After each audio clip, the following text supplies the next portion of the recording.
할렐루야. 화요일 아침 묵상 7월 29일 아침 묵상은 요한계시록 19장 1절에서 10절 말씀입니다. 제가 봉독합니다. 1절입니다. 일 후에 내가 들으니 하늘에 허다한 무리의 큰 음성 같은 것이 있어 이르되 할렐루야, 구원과 영광과 능력이 우리 하나님께 있도다. 그의 심판은 참되고 의로운지라. 음행으로 땅을 더럽게 한 큰 음녀를 심판하사 자기 종들의 피를 그 음녀의 손에 갚으셨도다 하고, 두 번째로 할렐루야 하니 그 연기가 세세토록 올라가더라. 또 24장로와 네 생물이 엎드려 보좌에 앉으신 하나님께 경배하여 이르되 아멘 할렐루야 하니, 보좌에서 음성이 나서 이르시되 하나님의 종들 곧 그를 경외하는 너희들아, 작은 자나 큰 자나 다 우리 하나님께 찬송하라 하더라. 또 내가 들으니 허다한 무리의 음성과도 같고 많은 물소리와도 같고 큰 우레소리와도 같은 소리로 이르되 할렐루야, 주 우리 하나님 곧 전능하신 이가 통치하시도다. 우리가 즐거워하고 크게 기뻐하며 그에게 영광을 돌리세 어린 양의 혼인기약이 이르렀고 그의 아내가 자신을 준비하였으므로 그에게 빛나고 깨끗한 세마포옷을 입도록 허락하셨으니 이 세마포옷은 성도의 옳은 행실이로다 하더라. 천사가 내게 말하기를 기록하라. 어린 양의 혼인잔치에 청함을 받은 자들은 복이 있도다 하고, 또 내게 말하되 이것은 하나님의 참되신 말씀이라 하기로 내가 그 발 앞에 엎드려 경배하려 하니, 그가 나에게 말하기를 나는 너와 및 예수의 증언을 받은 내 형제들과 같이 된 종이니 삼가 그리하지 말고 오직 하나님께 경배하라. 예수의 증언은 예언의 영이라 하더라. 아멘. 우리는 요한계시록 18장에서 바벨론의 멸망에 대해서 살펴보았습니다. 어떤 특정의 한 국가라기보다는 하나님을 거부하고 하나님을 거절하면 사상과 체계로 우리가 보았습니다.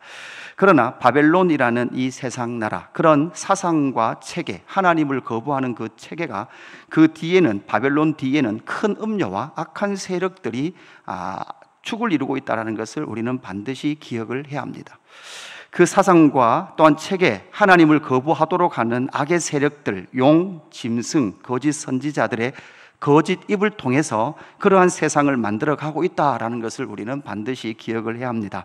겉으로 드러난 어떤 체계에 대한 거부뿐만 아니라 그 체계를 움직이고 있는 악의 세력이 있다는 것을 우리는 반드시 기억을 해야 되는 거죠. 그래서 18장 23절 끝에 보면 이렇게 말하고 있습니다. 너의 상인들은 땅의 왕족들이라. 너희 상인들은 땅의 왕족들이라 이렇게 하고 있죠. 내 복술로 말미암아 만국이 미혹되었도다. 상인은 앞에서 연결해 보면 돈으로 그렇게 나타나고 있고, 왕족은 뭡니까? 권력이죠. 돈과 권력이 합쳐진 그 돈과 권력이 이 세상을 뭐하고 있습니까? 미혹하고 있는 이러한 악의 축들이 있다는 것을 우리는 반드시 기억을 해야 합니다.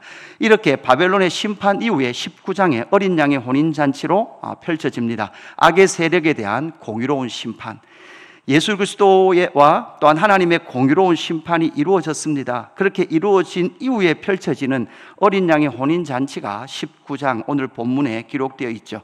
그렇게 어린 양의 혼인잔치와 이어지는 그 시작은 바로 하나님을 찬양하는 할렐루야로 이루어져 있습니다. 우리는 계속해서 심판 메시지를 보다 보니까 화이또다라는 메시지가 계속 이어졌습니다. 그러나 이제 19장에 오면 할렐루야라는 찬양이 이어지게 되죠. 여호와 하나님을 찬양하라라는 메시지가 던져지게 됩니다. 이 할렐루야라는 것은 신약 성경에는 딱 요한계시록에 4번 등장합니다. 그 4번이 모두 다 이 19장에 등장합니다. 구약 성경에서는 시편에만 등장합니다. 구약 성경의 시편에 등장하고 신약 성경에 딱 4번 등장하는 이 할렐루야가 이 요한계시록 19장 오늘 본문에 4번 등장하죠. 이 4번 등장하는 할렐루야, 여호와 하나님을 찬양하라라는 것이 그 찬양하고 있는 부류가 보면 세 부류로 먼저 등장을 하게 됩니다. 첫 번째 어떤 부류가 등장합니까? 1절에 보니까 이렇게 말합니다. 일 후에 내가 들으니 하늘의 허다한 무리에 큰 음성 같은 것이 있어 이르되, 이렇게 말하고 있죠. 하늘의 허다한 무리의 음성인데 그들이 뭐라고 노래하느냐? 할렐루야, 구원과 영광과 능력이 우리 하나님께 있도다, 이렇게 노래하고 있습니다. 그래서 첫 번째 그 할렐루야, 하나님을 찬양하는 이유는 무엇입니까? 첫 번째는 구원이에요. 구원, 하나님의 그 구원하심. 하나님의 그 구원하심은 다른 말로 하면 어떤 의미가 됩니까? 여러분, 구약으로 보면, 구약 이스라엘 백성으로 보면 애굽으로부터의 구원, 애굽으로부터의 구원. 여러분, 이 애굽으로부터의 구원은 바로 죄와 허물로 죽었던 우리의 영혼을 살려놓으시는 그 구원의 이미지가 나타난다면, 또 한편에는 여러분 바벨론으로부터의 구원. 여러분, 여기 요한계시록은 결국은 이 바벨론으로부터의 구원, 세상으로부터의 구원하시면서 이 세상을 뭐 하신다는 거예요? 심판하시겠다라는 그 심판의 성취를 18장에서 우리는 보았죠. 그렇게 심판의 성취를 본 이후에 어린 양의 혼인잔치의 첫 번째 그 허다한 무리는 하나님의 그 구원하심의 영광을 노래하고 있더라라는 거죠. 그래서 1절 후반절에 보니까 구원과 영광과 능력이 우리 하나님께 있는데 그 능력은 어떻게 나타납니까? 2절에 보니까 그의 심판은 참되고 의로운지라 음행으로 땅을 더럽게 한 큰 음녀를 심판하사 자기 종들의 피를 그 음녀의 손에 갚으셨다, 이렇게 말하고 있죠. 그래서 구원은 이 전체를 말하는 거예요. 예수 그리스도를 믿음으로 말미암아 허물과 죄로 죽었던 우리의 영혼을 살리시고, 우리의 영혼을 살리실 뿐만 아니라 그 산 영으로 믿음으로 산 그들을 구원하시면서 이 세상 그 많은 순교자의 피를 가졌던 이 음녀를 바로 심판하시는 심판의 공의로운 영광으로 드러나는 이 모든 것이 여러분 무엇입니까? 구원의 그 하나님을 찬양하고 있더라라는 거죠. 그래서 2절의 그 말씀들이 큰 그 음녀의 손에서 갚으셨다라는 것은, 이 내용은 분명히 초림의 예수님을 말하고 있지 않는 것 같습니다. 분명히 우리는 재림의 예수님으로 이 부분을 볼 수가 있겠죠. 3절에 보니까 이제 두 번째 할렐루야가 나옵니다. 두 번째 할렐루야, 3절 두 번째로 할렐루야 하니 그 연기가 세세토록 올라가더라, 이렇게 말하면서 그 두 번째 할렐루야 하는 모습과 연결된 것이 무엇입니까? 4절에 또 24장로가 등장하죠. 여러분, 이 24장로는 어디에 있었습니까? 요한계시록 4장 5장에 천상의 예배를 할 때가 있었고, 11장에 가면 이제 7 나팔을 떼면서 대접으로 넘어가기 직전에 이 24장로들이 한번 등장했습니다. 그리고 세 번째로 등장하는 것은 이제 어린 양의 혼인잔치, 바로 바벨론으로부터 승리하신 예수 그리스도와 이 교회 공동체의 혼인 예식이 이어지는 그 직전에 바로 할렐루야 찬양하는 바로 24장로의 모습이 나타나고 있죠. 그런데 이 4절에 나타나는 24장로의 할렐루야의 특징은 무엇입니까? 4절 계속 보면 또 24장로와 내 생물이 엎드려 보좌에 앉으신 하나님께 경배하여 이르되 아멘 할렐루야 하니, 이렇게 되어 있어요. 아멘 할렐루야. 할렐루야 앞에 뭐가 붙어 있어요? 아멘이 붙어 있어요. 이 아멘이라는 것은 무엇입니까? 그게 주의 뜻대로 될 줄로 믿습니다, 이거잖아요. 이 뜻대로 될 줄로 믿습니다인데, 이 아멘의 가장 중요한 건 인칭이에요. 이 문장 앞에 항상 나는이라는 게 붙어요. 나는. 그러니까 이 아멘, 그 뜻대로 될 일을 믿는데 누가 믿어요? 내가 믿어요. 그러니까 이 앞에 모든 요한계시록에 이루어졌던, 나타났던 그 모든 것을 나는 믿는다는 거죠. 하나님의 구원과 심판을 공적으로 성취하시는 그 하나님이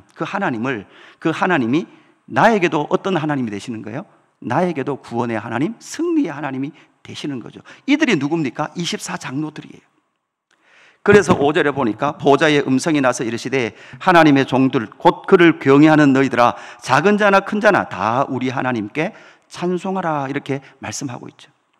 6절에 보면 이제 세 번째 무리가 등장하는데 허다한 무리, 그죠? 그들입니다. 그들이 또다시 노래합니다. 그런데 이 세 번째 무리가 노래하는 할렐루야의 특징은 6절 후반절에 보니까 할렐루야 주 하나님 곧 전능하신 이가 통치하시는도다, 이렇게 말하고 있죠. 그러니까 할렐루야로 찬양하는 자들은 뭐를 믿는 거예요? 하나님이 지금도 통치하고 계시다는 것을 믿은 자들이에요.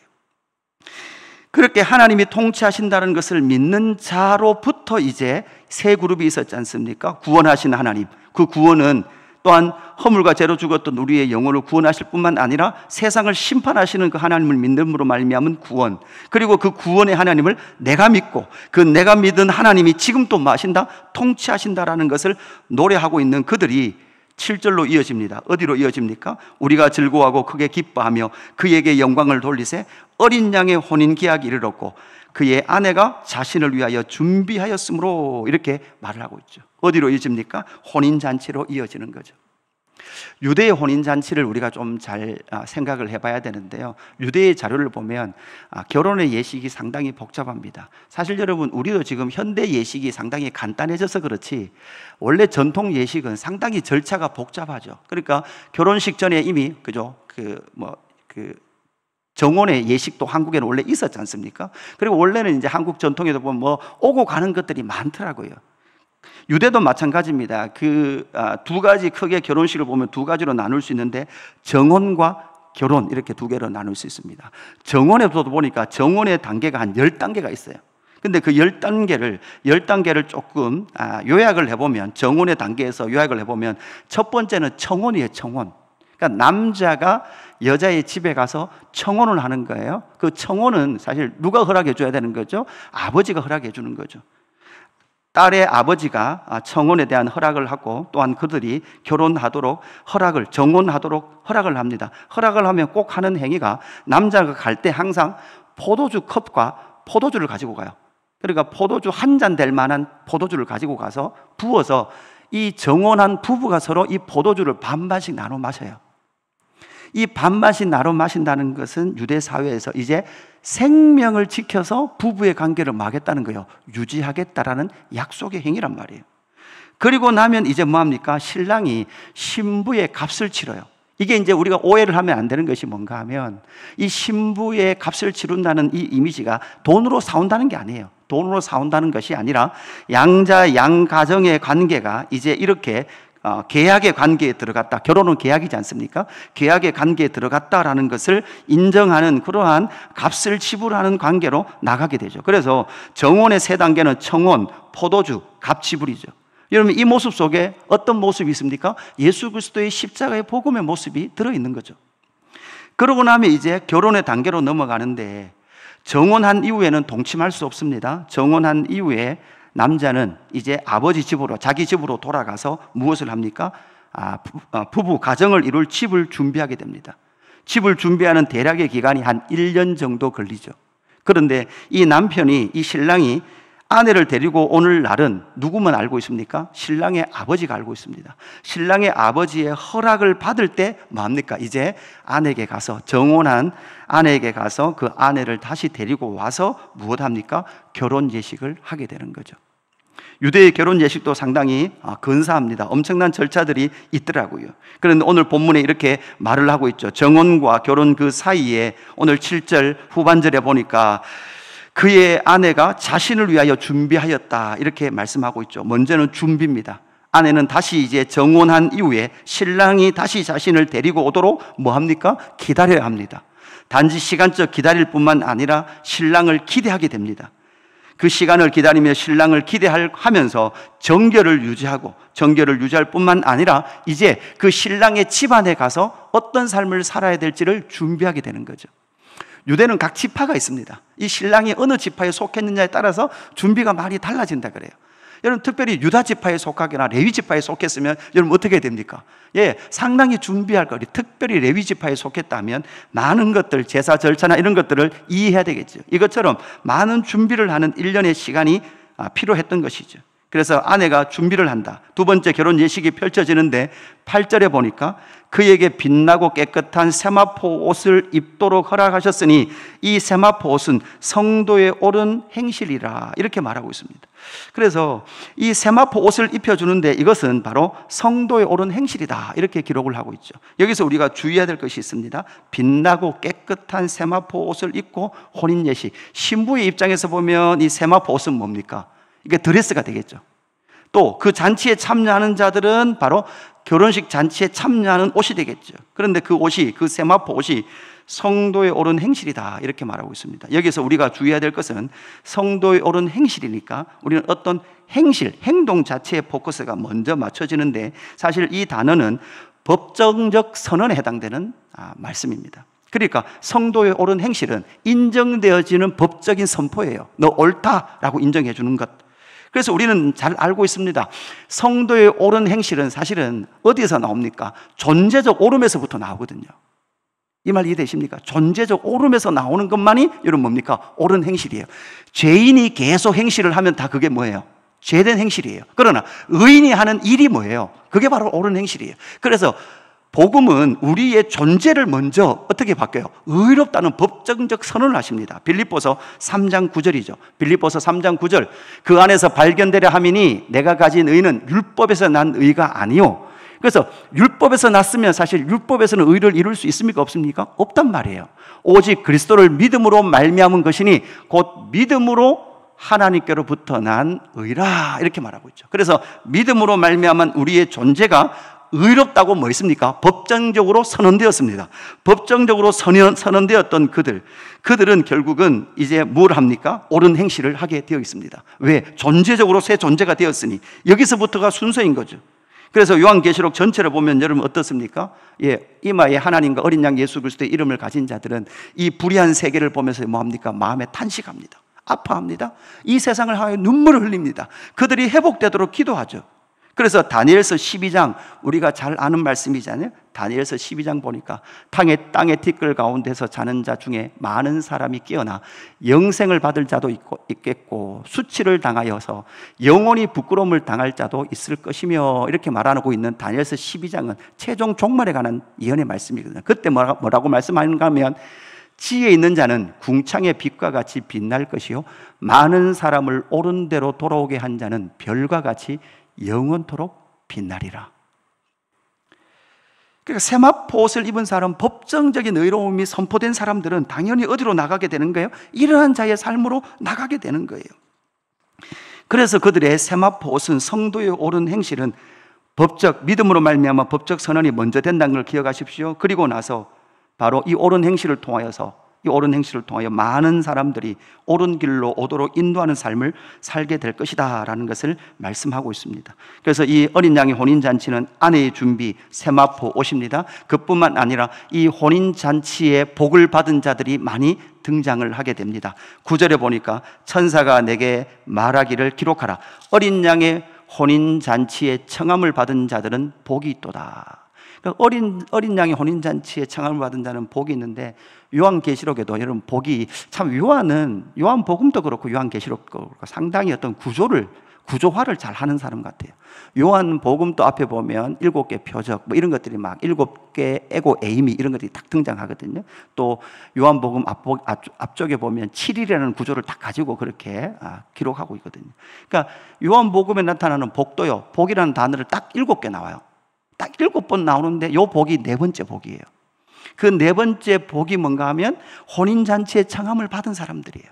그러니까 혼인잔치에 청함을 받은 사람들이 있는데 그렇게 말하고 있는 존재가 있어요. 그죠? 청함을 받은 자는 복이 있도다 이렇게 말하니까 요한이 그 사람 앞에 엎드려 경배를 하는 거예요. 왜? 그렇게 말해주니까 너무 어떤 천상적 존재같이 보였던 거죠.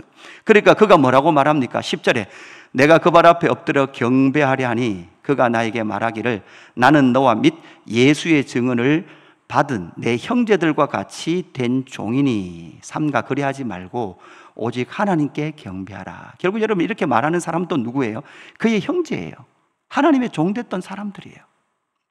그래 여러분 뭡니까? 이 혼인잔치의 복은 나 혼자 받는 것이 아니라 함께 청함을 받은 믿음의 사람들이 있더라는 것이죠. 여러분 우리가 잘 알고 있지 않습니까? 베드로전서 5장 말씀 9절 말씀에 보면 이 말씀이 나오죠. 너희는 믿음을 굳건하게 하여 그를 대적하라. 이는 세상에 있는 너희 형제들도 여러분 동일한 고난을 당하면서 냉엄 당하는 고난이 아니에요.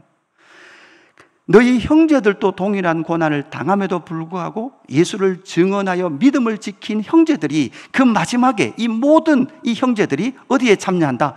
혼인잔치에 참여할 영광이 있다라는 것을 그것을 아는 너희가 어떤 사람들이다? 복받은 사람들이다 라고 말씀해 주고 있는 거죠.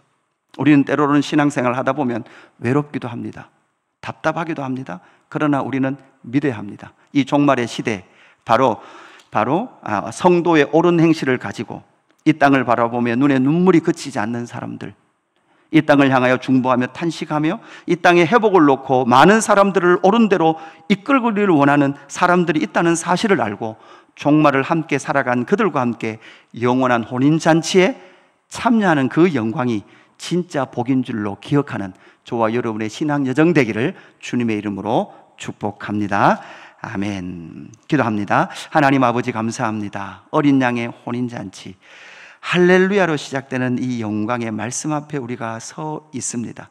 하나님, 그 할렐루야는 구원의 하나님을 노래합니다. 그리고 그 영광을 이루신 나의 하나님을 찬양하는 것입니다.